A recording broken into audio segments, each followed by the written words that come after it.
Well, it's been a while since you've seen this save, hasn't it? We are back today with Hamilton Academical and our season 4 update from FM09, a nostalgia series which took place over the last year, just as a bit of fun, really, alongside FM24. But given the cancellation of Football Manager 2025, it's taken a bit of new meaning on this channel now because it is the warm up for a daily nostalgia series which will begin next week. For those of you that didn't see the channel update or the community post in the last few days, we will be returning starting with FM06 from next week with daily weekday content. But for now, we've got a continuous save with Hamilton, which we've done 3 seasons of already and had an awful lot of fun. You can find those videos up in the eye above from last year with my gradually decreasing chubbiness in the face. But for now, let's go and have a look at season 4 and see what's been happening at Hamilton Academical.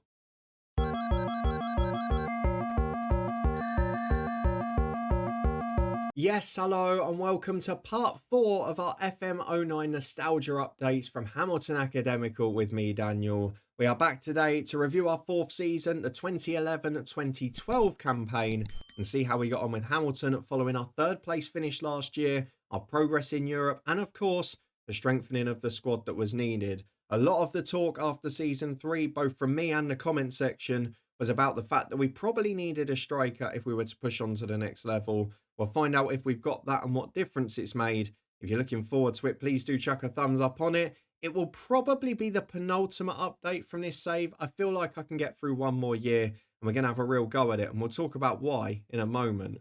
As you can see, firstly, my contract is up in a year, but that's not a big worry. I think we'll probably get a new one if we keep going the way we are. And we've also got a summer transfer window to look forward to. But this is a very important time for us here. We're going to run through what happened in the league season, the cups and all of that, and our transfer business. But let's have a look firstly at how the season went for the club. Because if we go to Hamilton, you will see that again, we've finished in 3rd place in the Premier League. Let's go and see how far behind we were, because that is where the biggest difference comes from last year. We made 80 points in the end, just 8 off the title, which was won by Celtic, and 3 behind Rangers. We actually had a chance at 2nd going into the final day. We really had a good go at it this year. However, it's been tinged with disappointment. We lost less games than Rangers. We just drew a few too many. We had little spells where people were out and we didn't cope. And again, the depth in the squad has been a difference at times. So where we've had cup games, where we've had European games, we've just ended up with a few knackered players and not had the quality to come in. So that's why I talk about having a bit of a go next year. It is also the first time this summer, though, given the fact that we've now had 2 years in Europe, where we're going to get a decent transfer budget. So I really feel like we should invest it. If we have a look at how we ended up here, though, and how we did in the other competitions, let's have a look at the Hamilton Academical fixtures. Because the season started pretty well, 3-1 win against Hearts, and actually, we had a really good first half of the season. When we got to the festive period, we were top of the league, before unfortunately it did start to fall away a little. I'll get the goal scorers up here so you can see them, and you will see a couple of names that are of particular intrigue to you. We'll talk about who came in and how in a moment. The one thing I do want to talk about this year is the European run, because that made a massive difference to us financially. We didn't go all the way, of course, you can see that. We got to the 2nd knockout round, essentially the last 16, where we were unfortunately knocked out by Sevilla. But we had a very famous night away at Fiorentina after a 1-1 draw in the home leg. Yes, new signing Georgios Samaras and Mark Fitzpatrick both popped up with a goal. It was a massive late winner, like the 93rd or 94th minute. 90 plus 2. I've exaggerated slightly. Adrian Mutu not able to do enough to stop Fiorentina going out. We also picked up some good points against, well, Feyenoord away from home and a big win at home to them. Probably our best performance of the season individually. And we had a tough time with Benfica, but still picked up a point at home as well. So massive progress on the European front. But that was mixed with disappointment on another, because in the Scottish Cup, we went out in a semi-final to Rangers narrowly. No shame in that. In the League Cup, though, I was devastated. We beat Partick Thistle. We beat Hibernian. We beat Celtic in the semi-finals, going 3-0 up in the first half.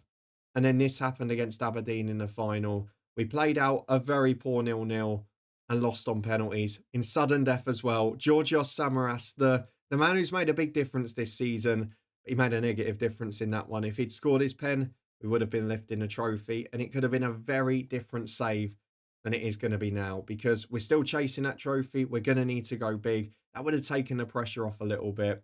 When it comes to the Premier League, though, a magnificent first half of the season. I think we didn't lose for our first 18 or 19. Yeah, our first defeat was away at Rangers in late January. The problem is after that, it did start to go a little bit wrong, particularly towards the end of the season when we got to the Championship group. We had the defeat against Rangers, which ended up being a crucial one. We lost at Celtic as well. We just lost those big games. But to be honest, we're not losing against many of the other sides in the division. The only really frustrating one all year was at home to Dundee United, where we lost 1-0, and ultimately it cost us second place and what would have been Champions League football. But that has come about because of a very big improvement on the pitch, and there is no doubt in which transfer has made the difference. You've seen the name pop up countless times there. You can see a few who are going to be moving on this summer. But this season, we brought in 6 players in total, 5 of them at the start of the season, and we let a few move on as well, including a couple of big ones that were potentially a surprise. So we go back to last season as a little bit of a comparison.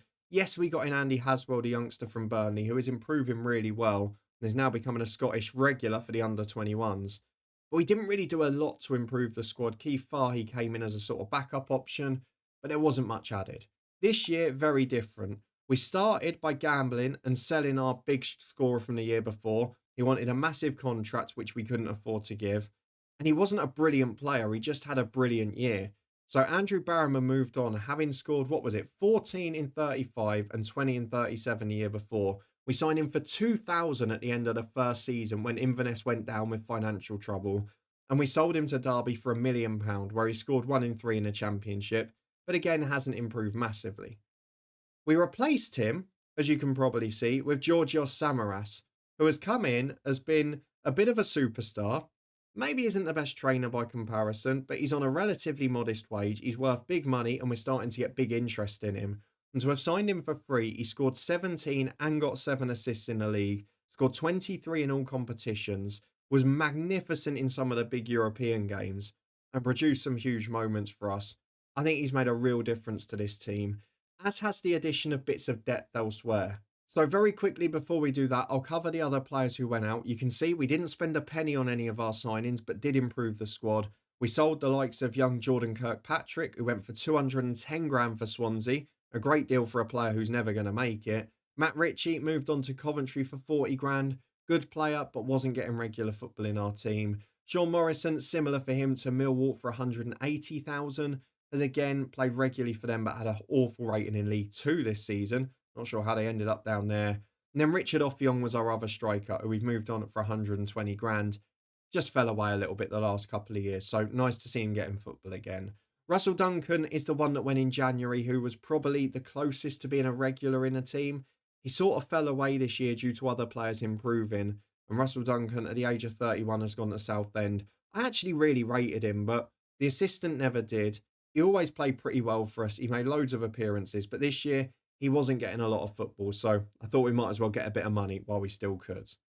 On the ins, we've improved the depth and we've added one more superstar. I talked about Samaras, and I haven't talked about Brennan, who's a very good addition, but Jose Font was the man. He came in at the back to replace Martin Canning, who I'm a big fan of, but with Brian Easton improving, James Gibson improving, we needed to try and improve the rest of that defence, and Jose Font has been the man. He scored 9 goals in 38 games because he's just a monster from set pieces. He's a very good finisher for a defensive player. So it's not even just that he's scoring headers. When it's knocked down and it's in and around net, he's got that bit of composure and that quality in front of goal. And he's just been an absolute Adonis at the back. He's been magnificent for us and has been a large part of our points improvement over previous years. We've got him tied down for a couple more years, which is great. And he will remain a fixture of the first team next year. As will Killian Brennan, who came in from Hibs. He is our new left winger. Julian Gray was just going over the hill, and Brennan's a huge improvement. Firstly, the set pieces. Brilliant penalty taker, brilliant free kick taker, fantastic on corners, which also helps Jose Font and Samaras when it comes to the goal threat. But he's quick. He scored 11 goals and got on 11 assists in the league. I mean, it's a magnificent return. 29 goal contributions in 49 appearances and 9 Man of the Match awards. An average rating of 7.25, including a fairly consistent one in Europe as well. I don't think we're going to get many players better than that. The only worry I've got is he's out of contract in a year and he wants to quadruple his wage far beyond what we can afford to offer. So unless we get a big budget for next season, we're going to be in a bit of trouble on that front. We did bring in a couple of other players that improved the squad as well. Paul Quinn came in from Motherwell on a free as an option at right back.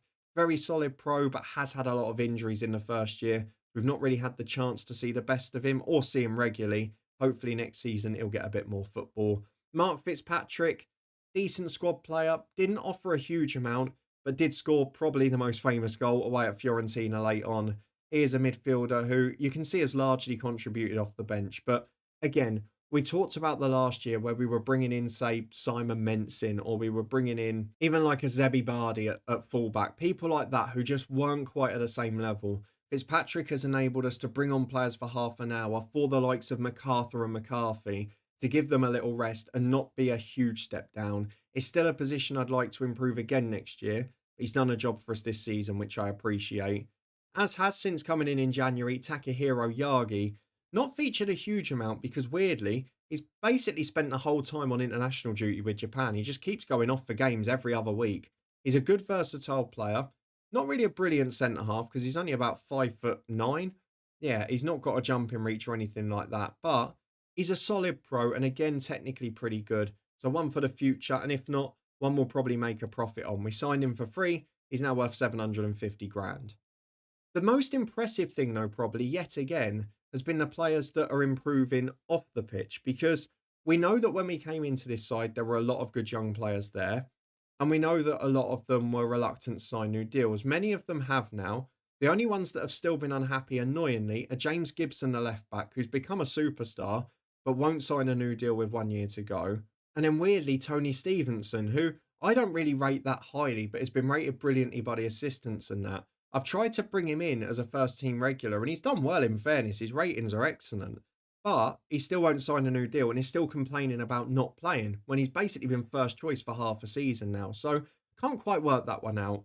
We've got a few young players who are now tied down who are doing really well. The first one who ended his unhappiness after about 2.5 years is Brian Easton. He signed a new deal till 2016.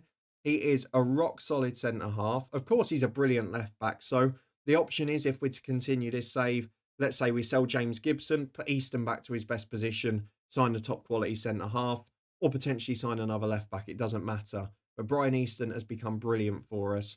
We've also got a very improved player in holding midfield, Ivalo Veselinov, who is a 20-year-old Bulgarian who is really starting to come of age in holding midfield. Still not got the natural fitness or jumping reach, but whenever he's played, he's been solid, and he's done so a lot more this year. Into midfield, we've still got the two superstars. I mentioned Andy Haswell improving, but the two main men are still the same. It's James MacArthur and James McCarthy. MacArthur is a superstar. He's got 4 years left on his contract. We've got him here for the long haul, and he is one of the best central midfielders in the division, and that includes Rangers and Celtic. And James McCarthy is not far behind him. Now 21, not really seeing the attribute improvement that we got out of MacArthur, but still a very good player. And this season, playing in a more advanced position from midfield, 8 goals and 7 assists, an average rating of 7.1. We're starting to see the best of him on a semi-regular basis. If you look at us tactically now, where we are improving, we are able to commit more men forward. So we're almost sort of leaving the two centre-halves and holding midfielder in there, and then pushing everyone else on, trying to dominate games, trying to be more aggressive, and trying to be more attacking in possession as well. It seems weird when we've got two of the best centre midfielders in the league, some brilliant players technically behind it. Jose Font's good on the ball at centre-half, as is Easton. And now we've got Andy Haswell, who is a midfielder who's competent in the middle. He can do really well out wide, but he's also got technical ability. And Killian Brennan, as an all-rounder, is an upgrade on what we had in Julian Gray. So why not try and dominate the ball? Why not try and be more aggressive, pen teams in, create chances, win it back quickly, and try and score goals? And at the moment, that seems to be working a treat. You can see that the goals are coming from everywhere. 10 each for MacArthur and McCarthy, 15 for Brennan, 23 for Samaras. Lots of 4s, 5s and 6s dotted around.